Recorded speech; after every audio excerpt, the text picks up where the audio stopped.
Everybody knows the Federal Reserve just came out with a hawkish cut. But what most people don't realize is Jerome Powell actually announced another round of QE. The committee decided to initiate purchases of shorter-term Treasury securities, mainly Treasury bills.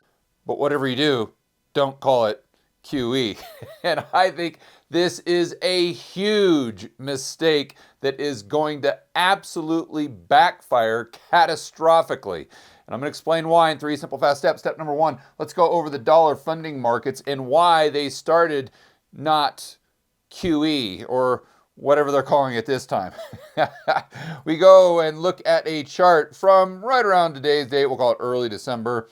And going back to June 16th, on the left we go from 3.8% up to 4.5. What is this? This is a chart of the SOFR rate. So just kind of, let's just use this as a proxy for what's happening in the repo market. So the repo rates, we'll say. And this is FFR. So that's the federal funds rate. And that is in blue. So we can see going back to June, Fed funds rate, pretty straight, as you would imagine. Now, this isn't necessarily IOR. These two can differ slightly, a few basis points here and there. But we'll go ahead and use this as a proxy for repo rates. We'll use this as a proxy for the Fed's overnight rate. Okay? So, pretty straightforward. They cut straight. Now it's gradually starting to go up here. Notice this blue line. It's not straight anymore. It's kind of just creeping up. And then we get another rate cut. And then it starts to creep up again.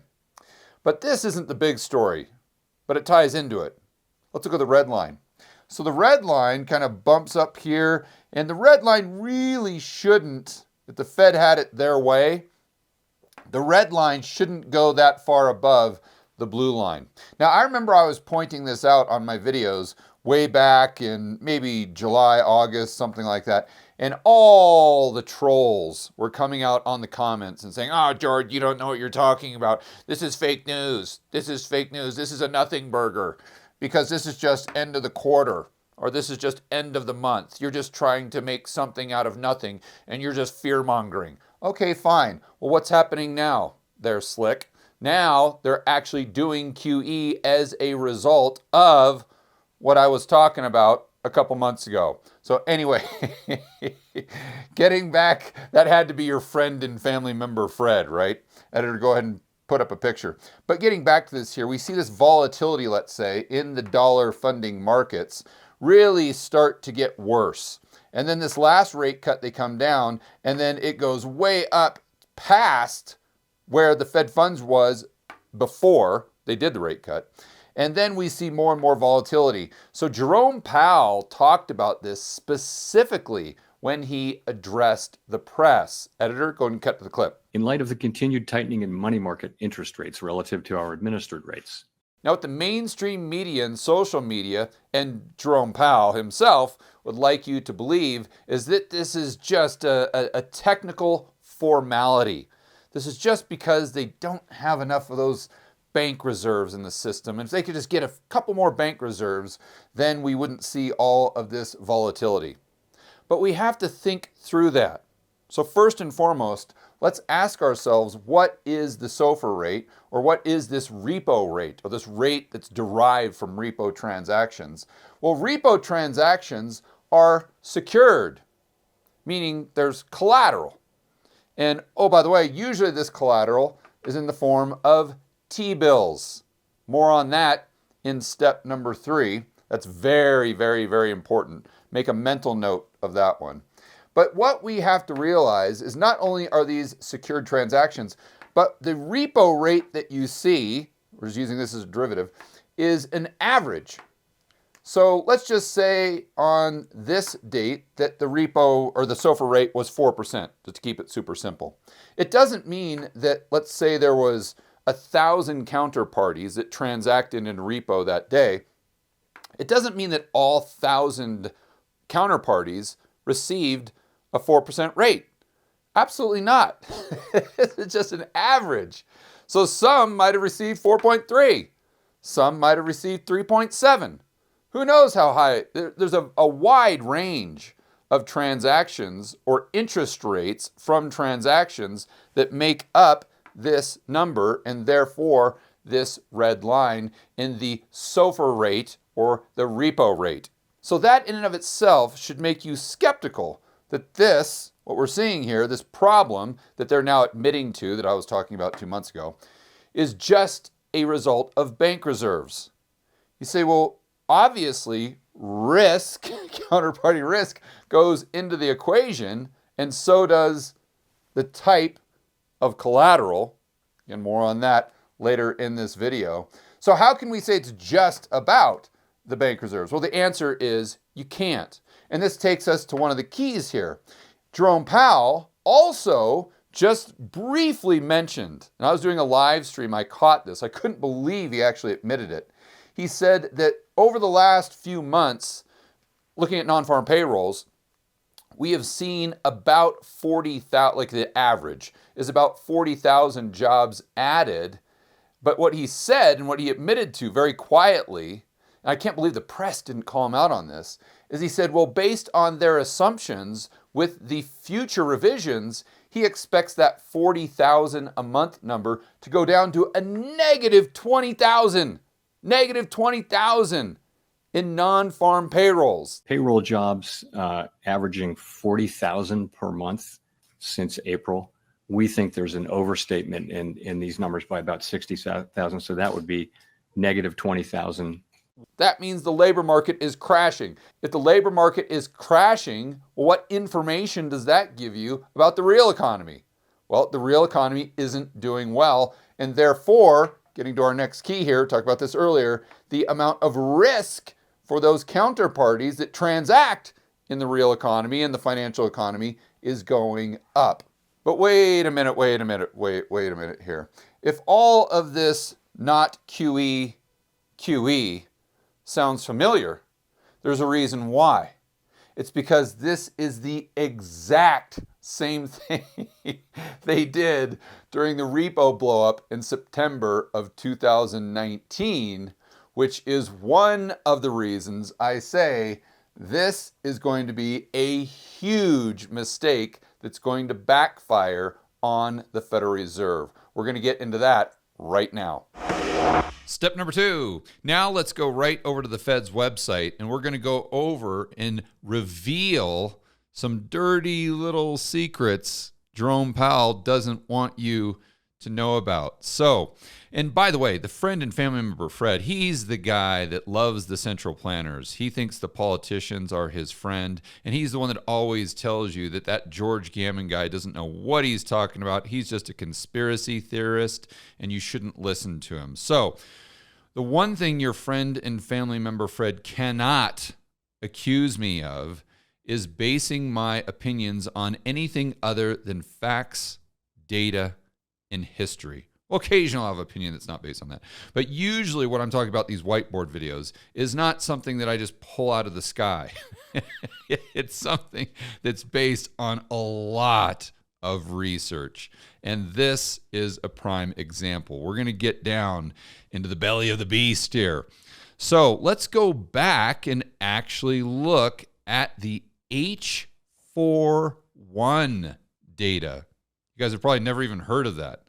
But we're going to look at this during, let's start in October of 2019, because this is when they announced not QE, at least the first one. Because the one they announced more recently, we have to remember, is not QE 2.0.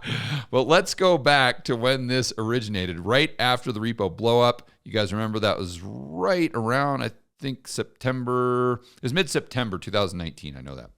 So we fast forward to October. Now, what is the H41 data? I'm glad you asked. It's actually a breakdown of the Fed's balance sheet. So the assets on the Fed's balance sheet. So check this out. We can go to October 10th, 2019, and we see that right here, T-bills. That's what you got to focus on, T-bills. Because the whole argument that Jerome Powell made back then, and the argument he's making today, is this isn't QE because we're not buying long-term treasuries. No. We're just buying these T-bills, and that doesn't count because it's just like Yeah, I don't know, the open market operations that we've been doing for decades and decades and decades. Okay. You'll notice right here they're starting with about 6 billion. Not that many. And what they added, or the change from October 2nd, was zero. Zero. So they really hadn't started the not QE yet. Okay, cool, got it. So now let's go to the end of October 2019. And oh, looky here. Now, just in the last week, we've added $22 billion worth of bills. Okay, you say, George, I get it, because they're trying to prevent the repo market from blowing up again. They want to make sure that there's plenty of liquidity. Okay, but let's remember that those repo transactions, they're not just about liquidity. And by the way, the banks create their own liquidity. They're also about counterparty risk and, you guessed it, collateral. So now let's fast forward to the cerveza sickness when the stuff was really, really, really hitting the fan. So if the stuff was really, really, really hitting the fan, you would assume, well, they're obviously still buying bills, right? Wrong. Let's go over here to, we'll say, August 20th. And with this H41 report, oh, looky there. The amount of bills they're buying is zero. Zero. And they ramped it up to 326 billion. Remember, they started at 6. But then all of a sudden, when the stuff was really starting to hit the fan, they're like, nope, not buying any bills anymore. And a lot of people would come in and say, oh, well, George, this is explained by the fact that there were liquidity issues at the long end of the curve with these off-the-run treasuries. And that's true, but that problem was resolved very, very quickly. So why didn't they go back to the same mix that they had before? That's the real head scratcher. Now, for more insights on why they probably chose not to continue buying bills, we've got to go to Scott Bessent. So we fast forward to more recently. Now, what I want to talk about is when Scott Bessent took over from Janet Yellen. Because if you remember, and I remember this well because I was doing videos on it every single day, Scott Bessent was very critical with Janet Yellen because she was issuing so much debt, so many treasuries, at the front end of the curve. In other words, she was issuing so many T-bills instead of issuing at the long end of the curve when rates at the time were extremely low. And editor, as I'm telling this story, please bring up a lot of news headlines because I'm sure there's plenty of them that shows how critical he was. But then as soon as he took the role of Treasury, what do you think Scott Bessent himself did? Do you think he completely changed it to where he was issuing at the long end of the curve or a more even spread? Or did he focus almost all of his attention issuing at the front end of the curve? In other words, T-bills. He did the exact same thing Janet Yellen was doing. Why? A lot of people say, oh, well, he wanted to keep interest rates low. Not really. Because that's not why Janet Yellen was doing it, because at the time she was doing it, interest rates were already extremely, extremely low. So it wasn't an issuance thing to try to manipulate the interest rates, which wouldn't have worked anyway. It was really about the T-bills themselves. So you see, there's something very interesting, unique, and maybe even mysterious as to why these T-bills are so important. And this takes us right into why I think this new round of not QE is a huge, huge mistake. And I'm going to reveal why right now. Step number 3. So my prediction is you're going to see not QE turn into QE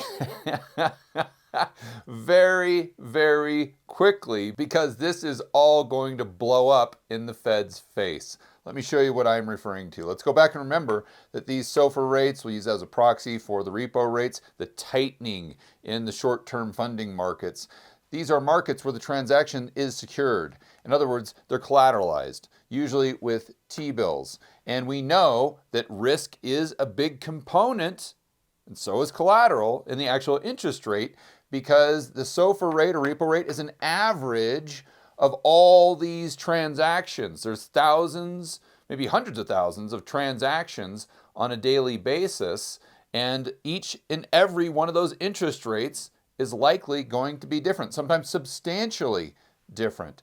So what the mainstream media, the Federal Reserve, social media types want you to believe, or what they believe themselves, is the interest rates equal the amount of liquidity, and liquidity equals bank reserves. And the bank reserves, that's what the Fed prints. That's why they would be doing not QE, or they would be doing QE. That would create more bank reserves. And the way the mainstream media sees it, the Fed sees it, the social media types see it, is that these bank reserves equal liquidity, so all we need is more bank reserves, then the rate is going to come down. But the key here is, if you actually just look at how this thing operates, you scratch beneath the surface, you see that this probably isn't that accurate. It's more so rates equal the amount of risk, because at the end of the day, let's remember, the banks can print as much money as they want. They don't need the Fed to create money. They create money by lending it into existence. Whether we like it or not, this is a debt-based monetary system. The banks, the commercial banks, print the money. So in reality here, rates equal risk, and the amount of risk equals, to a certain degree, the amount and the type of collateral. Let me show you what I'm referring to. And this is just an example that I think everyone, it's very, very easy to understand, because it's less esoteric than what's happening in these dollar funding markets. And this is just the real estate market. Very simple. And let's assume for a moment this is not the average Joe. Oh, no, no. It's you, the people watching this video. So we're going to go through a quick thought experiment here. And I think this is something you guys are going to find very interesting. And what we're going to do is we're going to determine what interest rate you, the viewer, would charge these borrowers right here. So you are here, you're the lender, you're considering lending to these borrowers, and these borrowers want to buy houses. Or let's just say they already have houses and they're wanting to use those homes as collateral. Again, something we all are probably familiar with. At the very least, it's something we all understand. Okay, so what would go into your decision-making process? Well, if these people were more risky, right here, you would probably do what? You'd probably charge them a higher interest rate. But remember, they have collateral. So if they have collateral that you can take and sell, assuming they default, then you're going to take that into consideration. And let's say, just based on their risk, without a collateralized loan, you would have charged them 10%. But now they've got some pretty darn good collateral with these houses. I like those, especially if you're lending at like a 70% LTV. I'll take that all day long. So I'm going to go ahead and charge you 5% because you have good collateral. That's probably, in essence, how you would come to a decision as to what interest rate you would charge these borrowers. Now, one thing I forgot to mention. Here's your balance sheet right here as a lender, and let's assume that you have $100 million in cash as an asset that you can go ahead and lend to these borrowers. But keep in mind, in reality, this would be the aggregate total of the banking system, so there really wouldn't be a limit on how much they can lend because they print the money. They lend it into existence. So at the end of the day, these two factors are really the only limiting factors. All right, so now let's say Jerome Powell comes in here, and it's, editor, go ahead and throw up that meme. I love that meme that looks like he's like almost like he's crapping his pants. I don't know when he made that face, or if it's AI or whatever it is, but that's my best attempt at trying to draw that Jerome Powell face. Something like this. So let's say Jerome Powell comes in and says, whoa, whoa, whoa, whoa, whoa, time out. These interest rates are getting too high, a little too volatile. Going back to what we talked about in step number 1. He says, we're going to go ahead and fix that problem. And here's how we're going to fix it. We are going to give you another $100 million. Woohoo! So now you've got $200 million.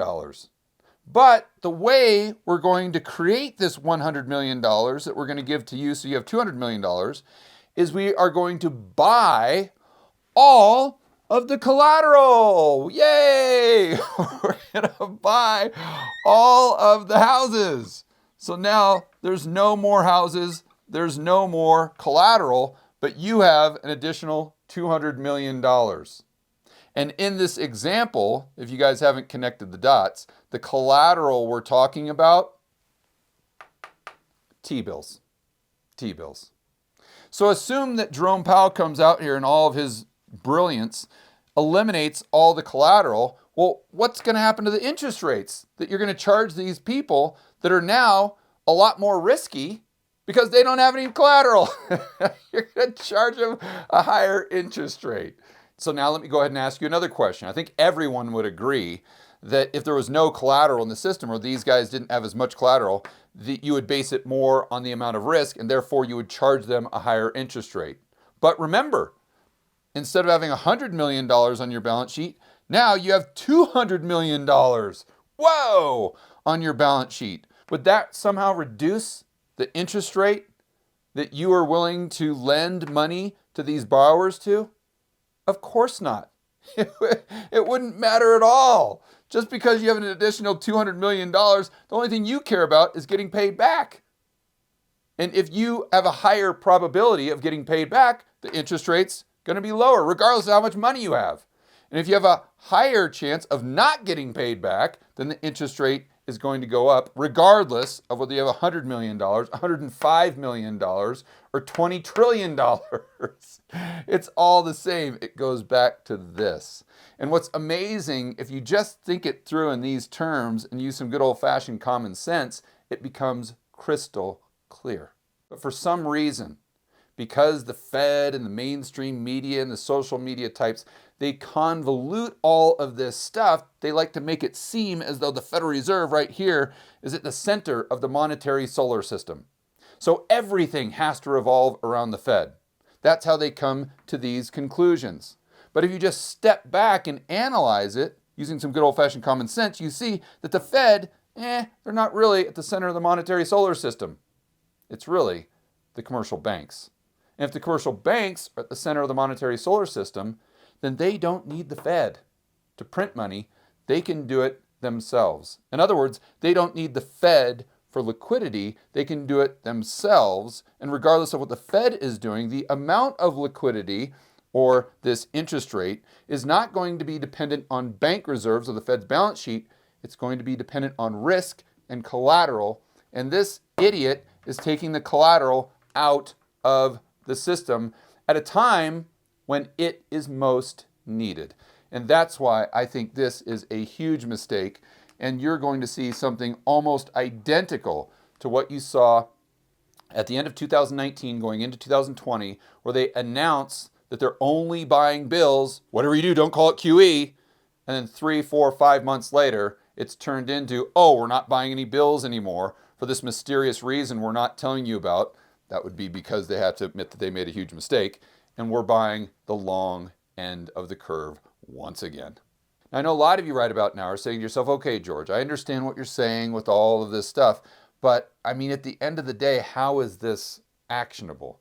Like, how can I use this information to not only protect my wealth, but hopefully grow my wealth into the future?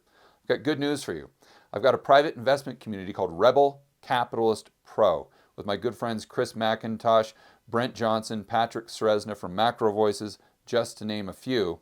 And what we do in there is we help take these esoteric concepts and turn them into actionable contrarian strategies. And these strategies have done extremely, extremely well this year. So if you want more information on Rebel Capitalist Pro and how you can use it as a tool to help protect your wealth and hopefully grow your wealth in the future, you can check out the link in the description below.